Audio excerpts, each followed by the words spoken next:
భార్యాభర్తల గొడవ అంటే ఒక రోజు 2 రోజులు లేదా 3 రోజులు. రోజులు పెరిగితే దూరం పెరుగుతుంది. A few moments later. Asina tea తీసుకొని రా.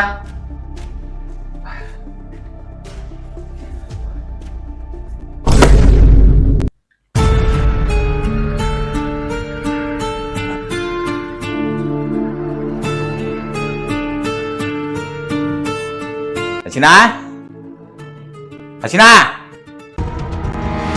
ఏ పిలుచంటే ఎంతసేపు? అన్నంలోకి ఏం కూర వండినావు? నీకేమన్నా చెవుడా? అన్నంలోకి ఏం కూర వండినావు అంటే వినపలేదా? నాతో మాట్లాడడానికి సిగ్గు లేదు నీకు? సిగ్గా? నాకెందుకు సిగ్గు? నా పిల్లంతో నేను మాట్లాడేదానికి నాకు సిగ్గు ఎందుకు? నేనేమన్నా పక్కింటోని పిల్లలతో మాట్లాడతానా సిగ్గుపడేదానికి? జోకులొద్దు. నాకు తిట్టినావు, మళ్ళీ మాట్లాడడానికి సిగ్గు లేదు? నువ్వు తప్పు చేసినప్పుడు మందలిస్తా, భర్తగా అది నా హక్కు. నువ్వు బాధపడుతుంటే ఓదారుస్తా, భర్తగా అది నా బాధ్యత. మన సంసారంలో గొడవలు పెద్దయి, మనస్పర్ధలు ఎక్కువైనప్పుడు ఒక మెట్టు దిగి రాజీకి వస్తా, అది కూడా నా బాధ్యతే.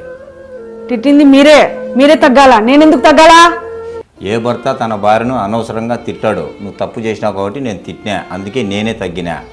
భార్యాభర్తల గొడవ అంటే ఒక రోజు 2 రోజులు లేదా 3 రోజులు, అంతకు మించి ఎక్కువ ఉండకూడదు.